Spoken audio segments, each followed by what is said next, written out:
condición no era nadie, me hizo uno de su pueblo,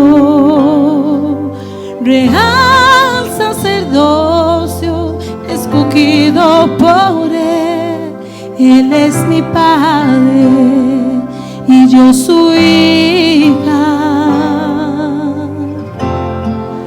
Admirable consejero, vamos, levanta tu voz y dile: príncipe de paz, príncipe de paz. Es aquel que se hizo carne, lleno de gracia y verdad.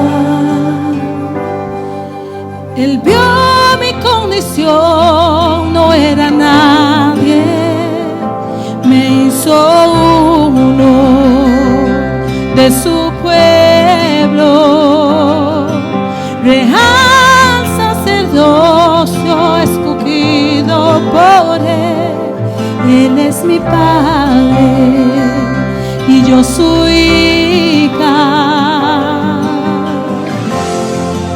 Admirable consejero, príncipe de paz, príncipe de paz. Es aquel que se hizo carne, lleno de gracia y verdad. Admirable consejero, príncipe de paz. Es aquel que se hizo carne, lleno de gracia y verdad. La deidad se encarnó, tomó forma de un hombre por amor, por amor. Caminó en humildad y en obediencia sufrió por amor, por amor. La deidad se encarnó, tomó forma de un hombre por amor, por amor. Caminó en humildad y en obediencia sufrió por amor, por amor. Admirable consejero, príncipe de paz. Es aquel que se hizo carne, lleno de gracia y verdad. Admirable consejero, príncipe de paz. Es aquel que se hizo carne, lleno de gracia y verdad. Admirable consejero, príncipe de paz. Es aquel que se hizo carne, lleno de gracia y verdad. Admirable eres tú, Señor, tu pueblo te adora. Levanta una oración ahí donde está, empieza a decirle al Señor: tú eres admirable. Oh, tú eres príncipe de paz. Te adoramos solo a ti, Señor, lleno de gracia y verdad. Admirable eres tu Señor. Oh, te adoramos solo a ti, Señor. Tú eres digno, tú eres digno. Oh, lleno de gracia y verdad, lleno de gracia y verdad. Vamos todos juntos fuerte a decirle admirable, admirable consejero. Tú eres el príncipe de paz, Señor. Príncipe de paz. Te adoramos, tu iglesia te adora solo a ti, Señor. Aquel que se hizo carne, lleno de gracia y verdad. Te adoramos solo a ti, Señor. Admirable consejero, Príncipe de paz.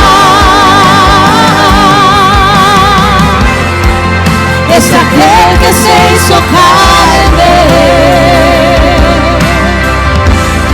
lleno de gracia y verdad.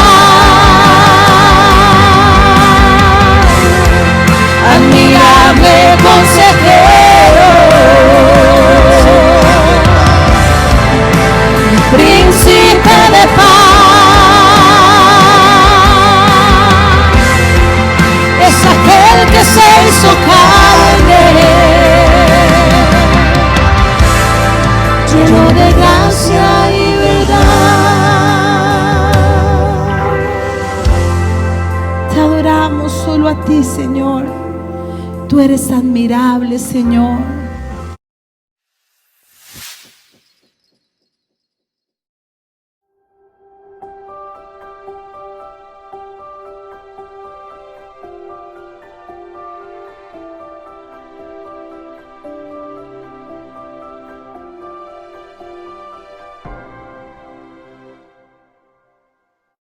Hola, el Señor tiene algo grande para ti.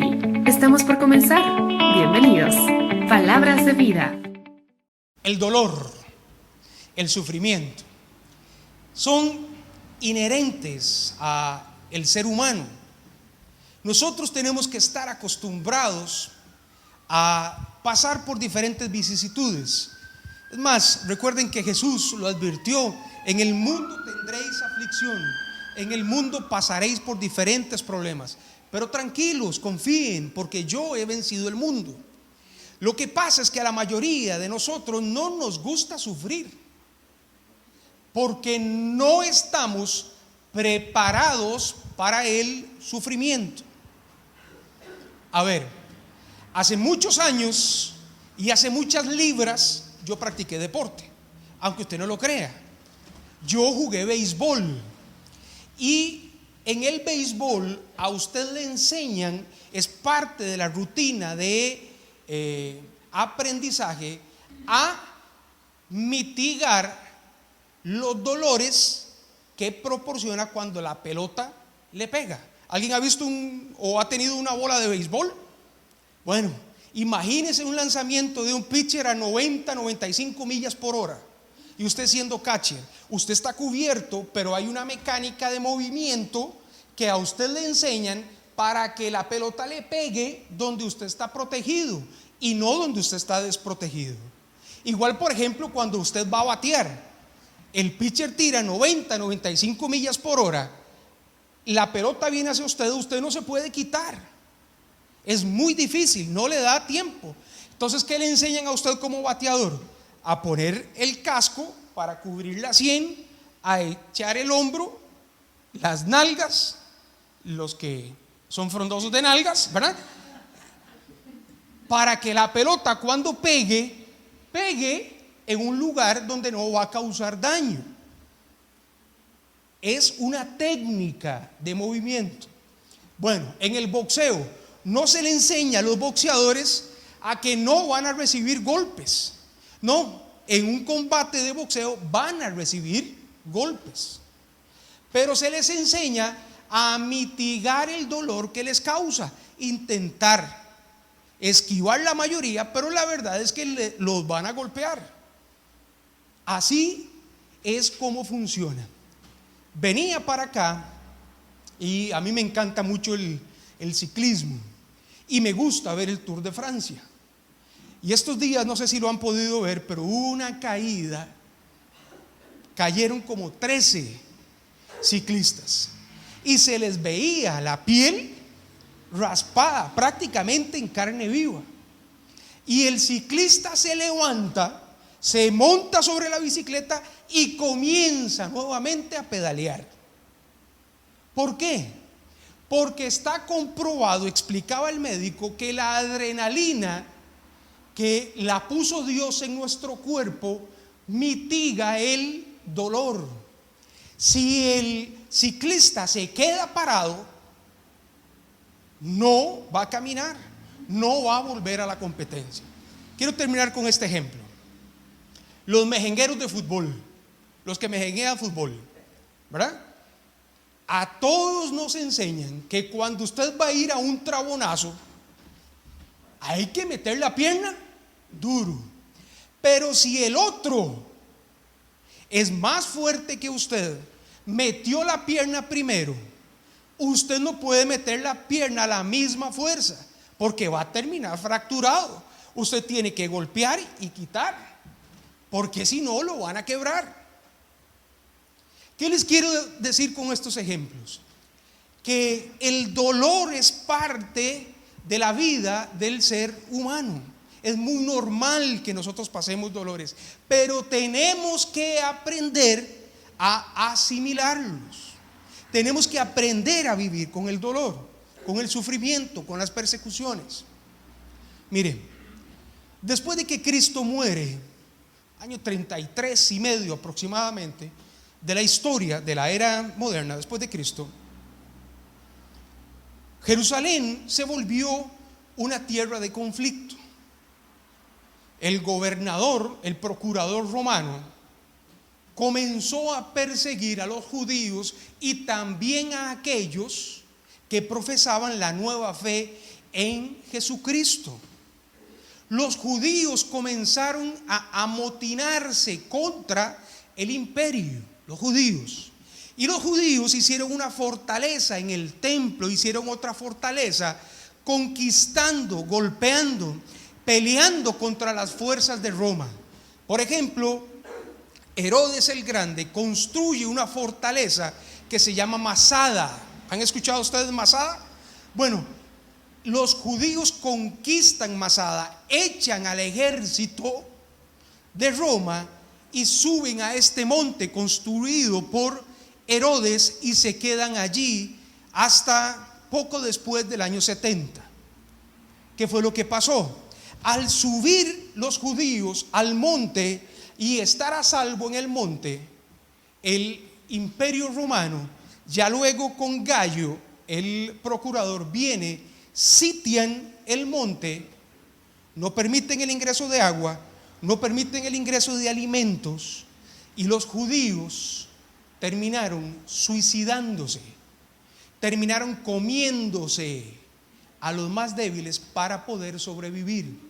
Hasta que ya no tenían alimentos, ya no tenían nada, terminaron suicidándose para evitar caer en manos del imperio enemigo. ¿Qué pasó con los cristianos? Estamos hablando de años 66 aproximadamente, cuando comienza Gallo, que viene del norte, viene de Siria, conquista la Galilea, pasa el Jordán, pasa Iturea, entra por Decápolis y entra a Jerusalén de sur a norte. El año 66 aproximadamente era un año complicadísimo. Estamos hablando del tiempo del apóstol Pablo, que Pablo comienza a predicar en Jerusalén, pero Pablo sale de Jerusalén y comienza a abrir iglesias en otros lugares fuera del conflicto. Porque las persecuciones de la iglesia sirvieron para que el evangelio se extendiera. Las persecuciones, los sufrimientos nunca detuvieron a la iglesia. Por el contrario, fueron el vehículo que Dios utilizó para que la gente se moviera, para que la gente dejara de estar sentada. Recuerden, en Hechos 1:8, el Señor da la misión que debemos de tener nosotros los cristianos. Recibiréis poder cuando haya venido sobre ustedes el Espíritu Santo, y me seréis testigos en Jerusalén, en toda Judea, en Samaria y hasta en lo último de la tierra. Será la orden del Señor. Pero el pueblo se quedó estancado. Vino el Espíritu Santo y se quedaron sentados. Y uno puede darse cuenta leyendo el libro de los Hechos, no en Hechos 1:8, sino en Hechos 8:1, al revés, cómo la persecución de un hombre llamado Saulo fue la que provocó que al final la iglesia despertara, que la iglesia se extendiera, que la iglesia creciera. Mire, iglesia, estamos pasando momentos difíciles. Recientemente hemos tenido 2-3 semanas complicadas. Muchas de nuestras familias, incluido este servidor, contagiados con COVID. Tenemos un hermano, don Luis, que está grave en el hospital. Y yo decía, Señor, ¿qué predicar? ¿Qué predicar? ¿Cómo puedo predicar tu palabra? ¿Qué debo de hacer? ¿Qué debo de enseñar a la iglesia en momentos difíciles? Porque podemos aquí inventar un montón de locuras. Pero recuerde, cuando la teología, cuando el sistema de creencias no se adapta a la realidad, usted o cambia de teología o cambia la realidad. Y como la realidad no cambia, la realidad es permitida por Dios, tenemos que modificar algunas cosas que nosotros creemos y comenzar a ser más bíblicos. Y leía la historia de lo que el pueblo predicó siempre en momentos difíciles. El domingo pasado intentamos por internet, todavía yo estaba bien afectado, pero les contaba que en la época de la peste negra, de la segunda ola de la peste negra, cuando Martín Lutero comenzó a predicar, predicaba salmos que eran motivo de esperanza, de ayuda. Ahora que Grete leía el Salmo 23, bueno, quizás es el salmo más conocido, pero volvemos a leer el Salmo 23 y vuelve a darnos a nosotros aliento, cuando uno puede afirmar: Jehová es mi pastor, nada me faltará. Entonces, hermosísimo. Los salmos siguen dando a nosotros aliento. Entonces yo decía, Señor, ¿qué predicar a tu iglesia? ¿Qué fue lo que tú dejaste para en momentos difíciles poder ser una voz de aliento en momentos de dificultad? El apóstol Juan, en el capítulo 21, nos enseña, nos recuerda lo que Jesús le dijo a Pedro. Al final, esta es la recomendación que él le dio a Pedro. Ustedes lo conocen. No lo tengo aquí. Dice: cuando hubieron comido, Jesús dijo a Simón Pedro: Simón, hijo de Jonás, ¿me amas más que estos? Él respondió: sí, Señor. Y la orden del Señor fue: apacienta mis corderos, pastorea mis ovejas, apacienta mis corderos. Es decir, Jesús le dijo a Pedro que tenía que darle de comer a los corderos, las ovejas pequeñitas, y tenía que alimentar a las ovejas más grandes, porque esta es la misión del pastor. Recuerdan en Hechos cuando el pueblo se quejaba porque los apóstoles estaban, según ellos, desatendiendo a los pobres y a las viudas. Al final Pedro dice: escojan 7 personas idóneas para el puesto, porque lo nuestro es perseverar en la palabra de Dios y la oración. Porque esta es nuestra misión como pastores: orar por la iglesia. orar por las circunstancias difíciles que tienen cada uno de nosotros. Dios diseñó que fuese de esta manera. Dios así lo diseñó. Es nuestro deber orar y es nuestro deber prepararnos para enseñarles a ustedes a vivir basado en la palabra de Dios. Nuestro mensaje tiene que ser basado en la palabra de Dios, porque las soluciones a todo lo que nosotros como seres humanos vamos a enfrentar ya están aquí. O sea, no hay nada que nosotros vamos a enfrentar que no esté o que no tenga una solución. Quiero terminar antes de ir al texto con este ejemplo. Recuerde, el Nuevo Testamento es exhaustivo en cómo vivir.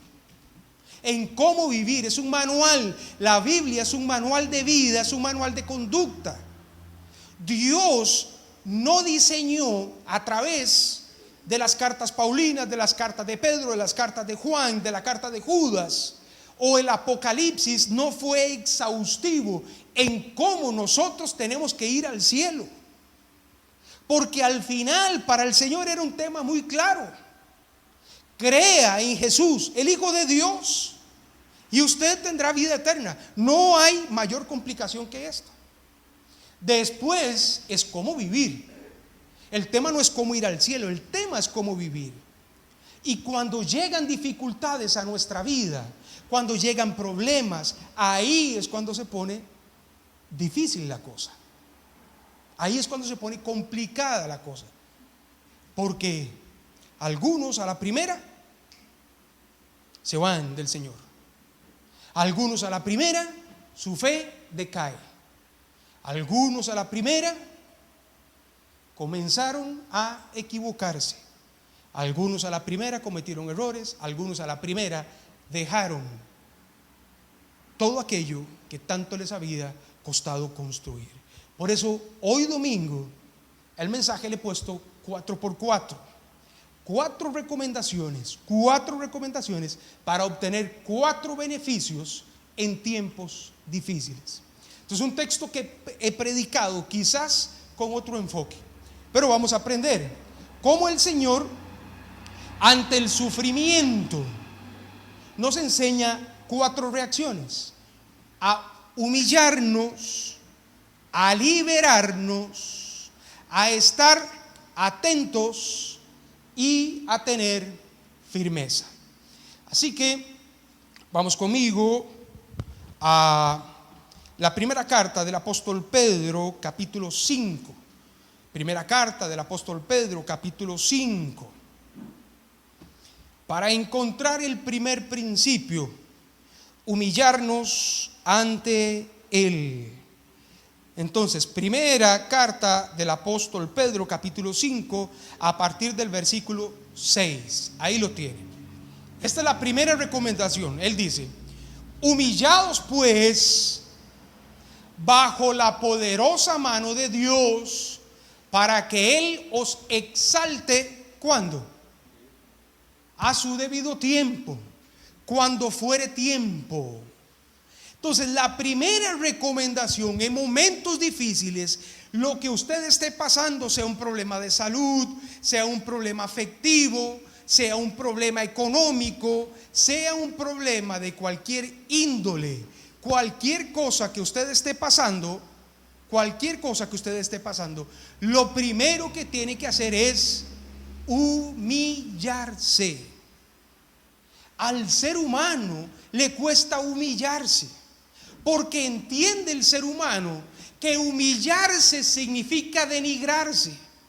Pero en Biblia, en el mensaje de Dios, al contrario, el que se humilla será bajo el reino de Dios, bajo los principios de Dios. Nosotros tenemos que humillarnos. Vea lo que dice Mateo 23:12: porque el que se enaltece será, y el que se humilla será llevado a otro lugar, será llevado a otra dimensión, tendrá otra forma de vida. Pero aquí está hablando de humillarnos ante Dios. En momentos difíciles, nosotros tenemos que aprender a reconocer la soberanía de Dios. Tenemos que aprender a reconocer la soberanía de Dios y entender que hay cosas que nosotros no podemos manejar. Mire, le contaba, creo que a Ingrid, a Gretel y a Kendall, que cuando a mí me dio lo que me dio en el hospital y yo me desmayé, y cuando yo me desperté, lo que vi fue una luz grandísima. Y yo dije, si era cierto lo de la luz, aquí está la luz. Si era cierto. Después ya recobro conciencia y me doy cuenta que es esa lámpara grande, ¿verdad?, que tienen los médicos. Estaban médicos encima mío y estaba todo conectado a máquinas y la doctora me hablaba, pero yo no le podía responder. Y era un momento en el que yo dije, me voy a ir en presencia del Señor. Y yo tenía tranquilidad. Yo dije, Señor, me voy. Yo sé que estoy contigo. Yo pensé en mis hijos. Ya están. La misión ya fue hecha. Ya lo hice. Señor, si yo me quedo, es porque tengo una misión. Si tú me dejas, es porque tengo una misión. De lo contrario, estoy listo. Nosotros ante la adversidad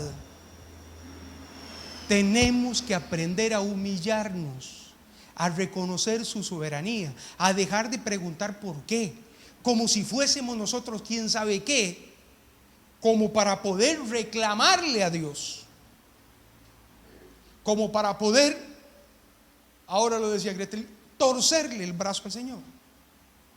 No, necesitamos que pasen este tipo de cosas para nosotros comenzar a doblar rodillas. Lamentablemente, a veces nos sentimos muy cómodos, a veces estamos muy frescos. Necesitamos eventos en la vida que nos hagan doblar rodillas. Así que la primera recomendación en momentos difíciles, la primera reacción es humillarnos. Amén. La segunda reacción es liberarnos de las cargas. Tenemos que aprender a vivir esta vida libre de culpas, libre de cargas. Tenemos que aprender a viajar liviano. Tenemos que estar en paz con todo el mundo, porque se los dice este servidor, mañana a usted le da cualquier evento y su vida pende de otras personas, bueno, de Dios evidentemente, pero yo no pensaba que yo me iba a infartar. ¿Cuándo pensaba yo que me iba a infartar?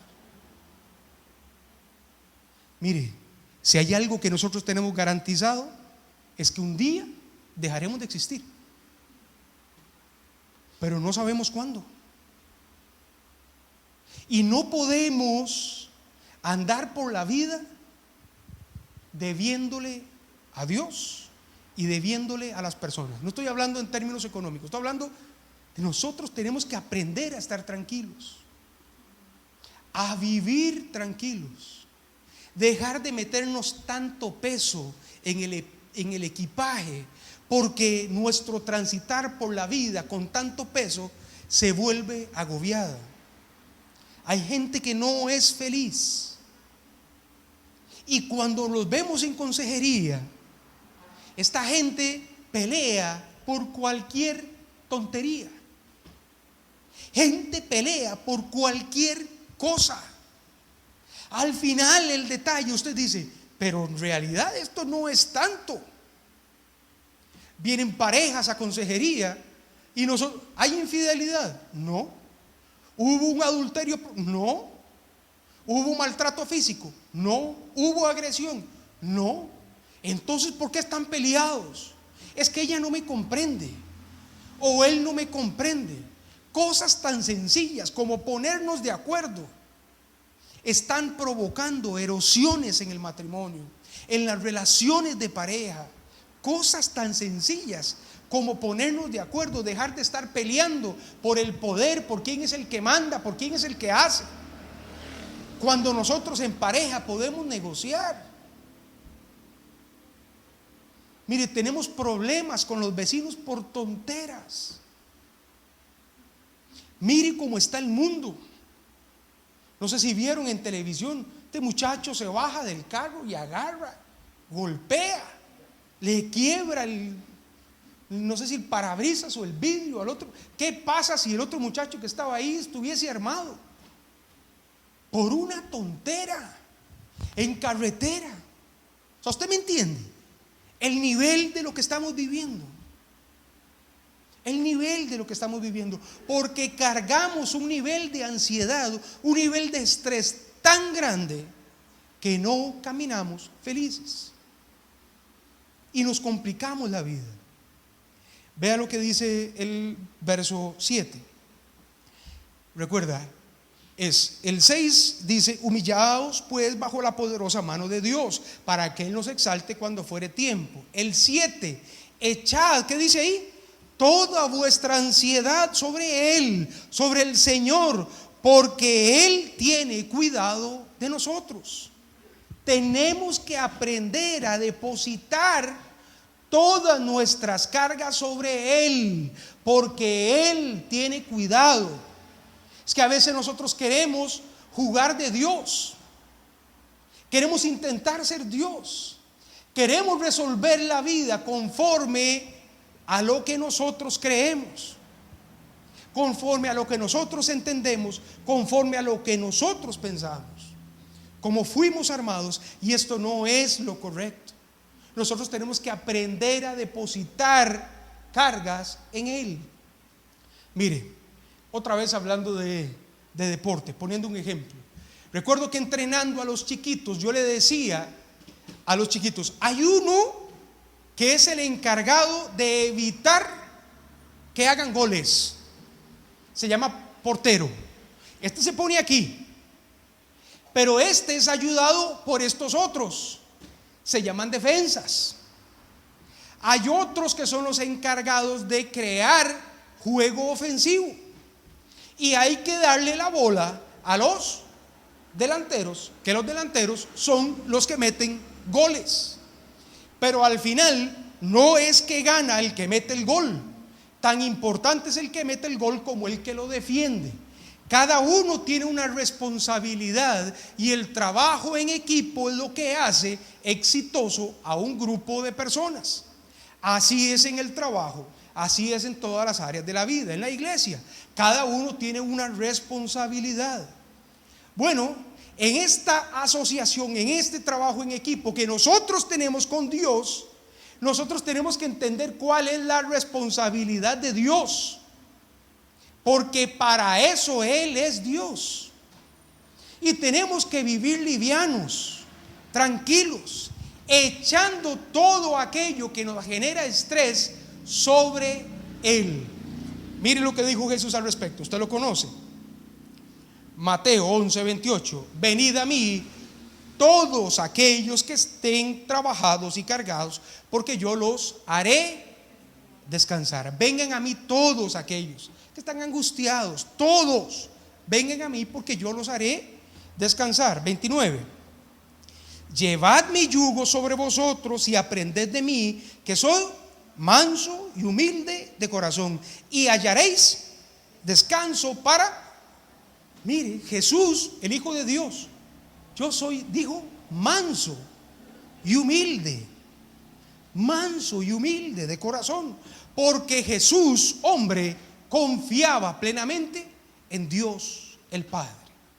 Y si Jesús depositó sus cargas en el Padre, ¿cuánto más nosotros? Pero no nos liberamos, vivimos cargados, vivimos complicados, porque acumulamos cargas que no son las nuestras. Termina este versículo diciendo: porque mi yugo es fácil y ligera es mi carga. El yugo del Señor es fácil, ligera la carga. Así que en momentos de ansiedad, depositemos toda nuestra ansiedad sobre Él. En momentos de problemas, Él es el que resuelve. Nosotros, tranquilos, mansos, humildes, tranquilos. ¿Estamos de acuerdo? Hemos aprendido dos principios: humillarnos y echar las cargas sobre Él. Vea lo que dice el versículo 8: equilibrados y atentos, cuerdos y atentos. ¿Ok? Vea lo que dice el versículo 8: sed sobrios y velad, porque vuestro adversario el diablo, como león rugiente, anda alrededor buscando a quien devorar. Mire, yo les he enseñado que el diablo no tiene poder sobre nosotros. Ahora, que el diablo no tenga poder sobre nosotros no quiere decir que el diablo no nos va a molestar. No quiere decir que el diablo no va a hacer lo que él hace para intentar que nosotros caigamos. El diablo hace su tarea las 24 horas del día. Y quizás el momento del sufrimiento, el momento de la angustia, el diablo aprovecha esta magnífica oportunidad para sembrar la duda sobre nosotros. Y cuando nosotros asimilamos la duda, cuando comenzamos a darle cabida a la duda, ya está. Porque nuestra mente nos juega una mala pasada. Y entonces entendemos, por ejemplo, que tenemos un quebranto de salud, pero el enemigo comienza: ¿y si no salgo? ¿Y si me enfermo? ¿Y si me muero? ¿Y si voy a quedar con problemas? ¿Y si esto? ¿Y si esto? Y comienza el enemigo a trabajar. Y entonces nosotros rebajamos la soberanía de Dios y las promesas de Dios que hay sobre nosotros. Mire, ¿y si no me alcanza para el 15? ¿Y si no me alcanza para el 30? ¿Y si no me alcanza para pagar? Mire, y es que no te... Y si no, y comienza el enemigo. Pero dice que nosotros tenemos que ser sobrios, es decir, cuerdos, es decir, equilibrados. Los cristianos tenemos que ser equilibrados, entender, bueno, pasamos por momentos difíciles. Yo voy a jugar béisbol, la pelota me va a golpear, esto es así. Usted juega fútbol, es un deporte de contacto, bueno, te va a golpear, es que es inevitable. Esto funciona de esta manera. Estamos viviendo, bueno, vamos a tener quebrantos, vamos a tener problemas.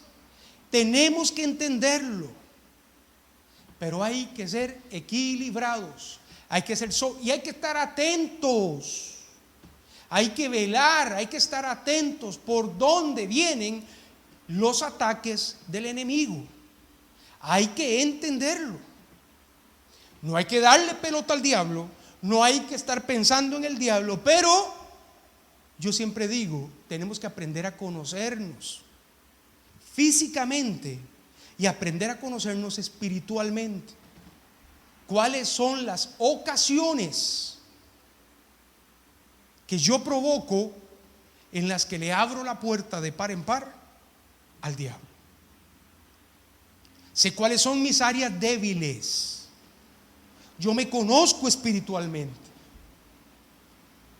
Ayer mi esposa y yo hablábamos con una persona y decía: bueno, pastor, es que cuando yo no voy a la iglesia y ya tengo tanto tiempo de no ir a la iglesia, dejo de leer la Biblia, al final dejamos de orar, al final terminamos peleados, al final terminamos con problemas. Porque es el área difícil.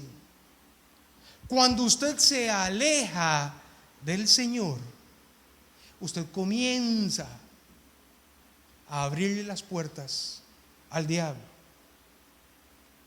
Por eso yo digo, esto no es que usted venga a la iglesia porque viniendo a la iglesia todos los domingos usted va a ir al cielo. Pero el sacrificio de ir, si se puede llamar, a la iglesia y cumplir como cristianos la parte que a nosotros nos toca, venir a escuchar, venir a edificarnos, venir a adorar, venir a orar los unos por los otros, venir a tener comunión como un solo cuerpo los unos con los otros. Esto provoca un crecimiento espiritual. Y usted puede entender por dónde viene el ataque del enemigo. Cuando usted está lejos, usted está pensando en otra cosa y usted no se da cuenta, no se da cuenta. Cuando llegó el enemigo, puso en usted la tentación y al final usted cayó. Así que el tercer principio, bueno, sobrios, atentos, con cordura. Y el cuarto principio, en momentos de dolor, tenemos que resistir firmes en la fe. Esto es lo que dice el texto, mire. Al cual, está hablando aquí del diablo, recuerde, ser sobrios y velad, porque vuestro adversario el diablo, como león rugiente, anda buscando a quien devorar. Entonces, al diablo, ¿qué es lo que hay que hacer? Dice, al cual nosotros debemos de resistir firmes en la fe. Firmes en la fe. Al diablo nosotros lo resistimos firmes en la fe. Y les he explicado qué es fe. Es creer absolutamente lo que Dios hace, las promesas que Dios tiene para cada uno de nosotros.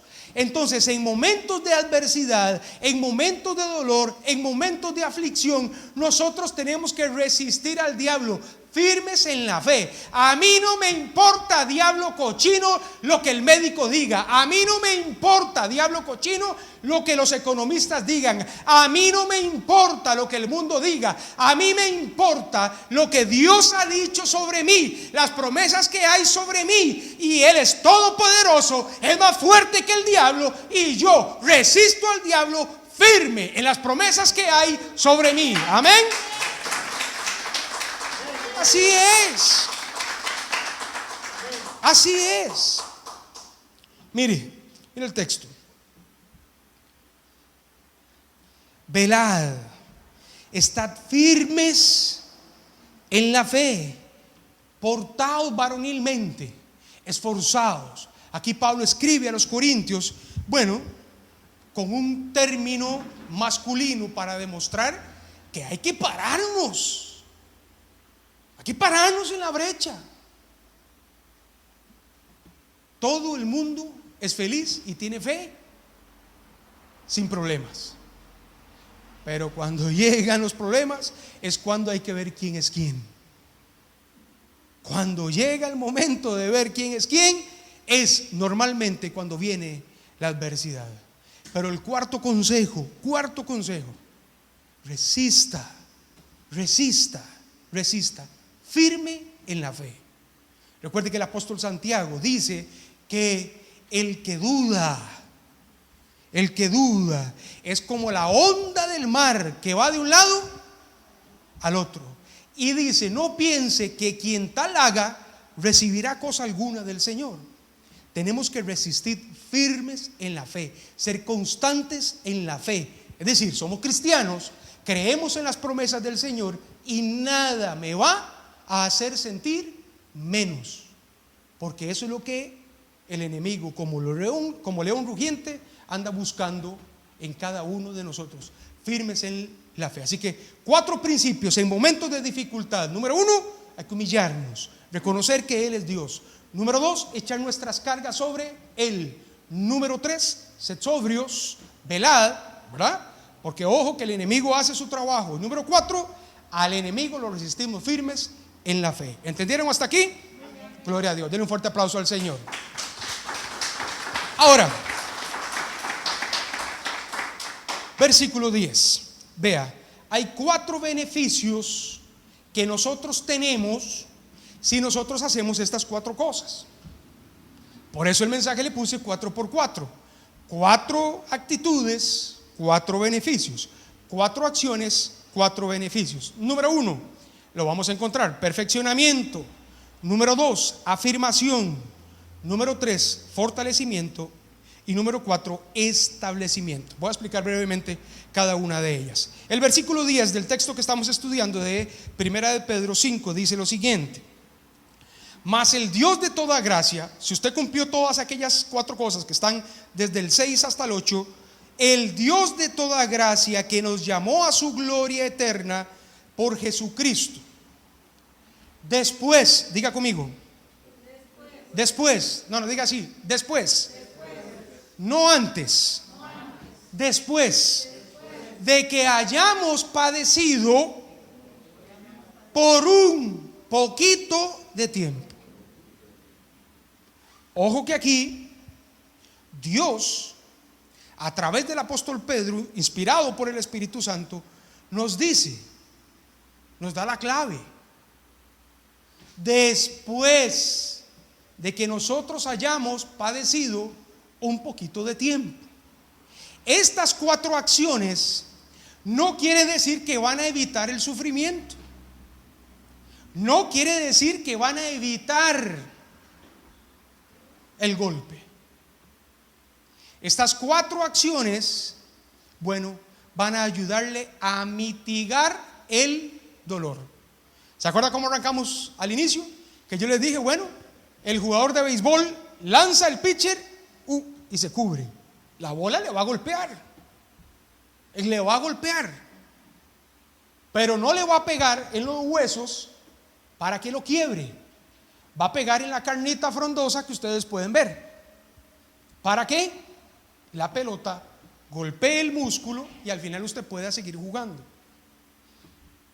Aquí el apóstol Pedro lo tiene clarísimo y les dice: después de que usted haya padecido un poquito de tiempo. Los padecimientos no son eternos. Esto no es una lucha de toda una vida. Aquí está hablando de las pruebas, está hablando de los momentos difíciles que nos llegan. Tienen su tiempo contado. Recuerde que Satanás pidió permiso para golpear a Job. Y Dios le dice: sí, pero con estas condiciones. Con Pedro fue igual. Sí, pero yo te doy permiso hasta aquí. Igual es con nosotros. Van a venir momentos difíciles, pero tienen un tiempo determinado. Y después de que hayamos pasado por diferentes pruebas durante un poco de tiempo, Él mismo a nosotros nos perfecciona, nos afirma, nos fortalece y nos establece. El que comenzó la buena obra en cada uno de nosotros la perfeccionará hasta el día de Jesucristo. Somos obras en perfección. Entonces, cuando aquí habla de perfeccionamiento, es aprender a asimilar ya las dificultades. No podemos nosotros seguir desesperándonos por adversidades. La primera vez que nos ocurrió algo, quizás nos tomó por sorpresa, quizás nos golpeó, quizás vino a sacudir los cimientos de donde estábamos parados nosotros. Pero la segunda vez que esto venga, ya estamos advertidos, ya sabemos qué va a pasar. Nosotros hemos sido contagiados por nexo y por prueba 3 veces con COVID. Ya sabemos qué es lo que pasa. Ya sabemos qué es lo que va a pasar. Ya entendemos qué es lo que ocurre. La primera vez, diferente a esta otra vez. Ya entendemos. Somos perfeccionados en el dolor, somos perfeccionados en la prueba, somos perfeccionados en la adversidad. Las pruebas sacan lo mejor de nosotros. tienen que sacar lo mejor de nosotros. La adversidad tiene que sacar lo mejor de cada uno de nosotros. Tenemos que reinventarnos. Mira, a mí me gusta ver historias en las redes de gente que antes tenía un trabajo y hoy está haciendo otra cosa completamente diferente. Y están saliendo adelante. Se reinventaron. La prueba vino a decirles: no, mire, usted no es esto. Usted no es que solo sirve para esto.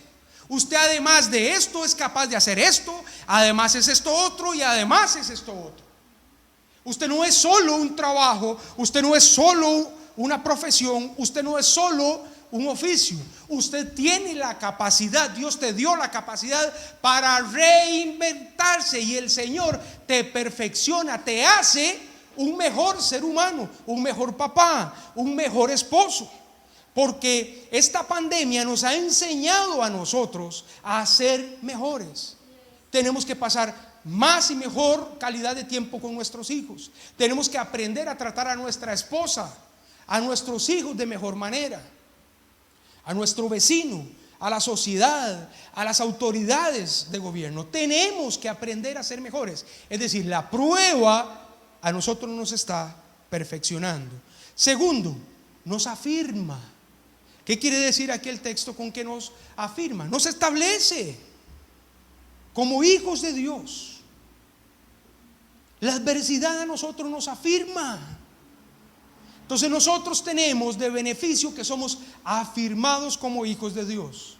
Además, no solo estamos fortalecidos, sino que no solo estamos afirmados, sino que estamos fortalecidos. El Señor constantemente, todos los días, nos fortalece para nosotros no caer.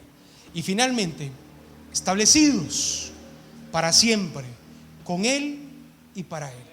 Con Él y para Él. Ante la prueba, ante la adversidad, ante momentos difíciles, como resumen, Dios le dijo al apóstol Pedro que como pastor apacentara la grey, que le diera de comer a la grey. Al pueblo hay que darle de comer palabra de Dios en momentos difíciles. Hay que ayudarle en momentos difíciles. Y ante la adversidad, número 1, humillarnos. Número 2, echar nuestras cargas sobre Él. Número 3, aprender a ser equilibrados, ecuánimes, atentos a por dónde puede venir el ataque del enemigo. Número 4, resistir al diablo firmes en la fe. Y cuando hayamos sufrido un poquito de tiempo, Él a nosotros nos perfecciona, nos afirma, nos fortalece y nos establece como hijos suyos para siempre. Amén. ¿Entendió el mensaje del día de hoy? Si lo entendió, denle un fuerte aplauso al Señor y denle toda gloria al Rey de Reyes y Señor de Señores. A Él siempre sea toda la gloria por los siglos de los siglos. Amén y amén. Le invito para que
Amén.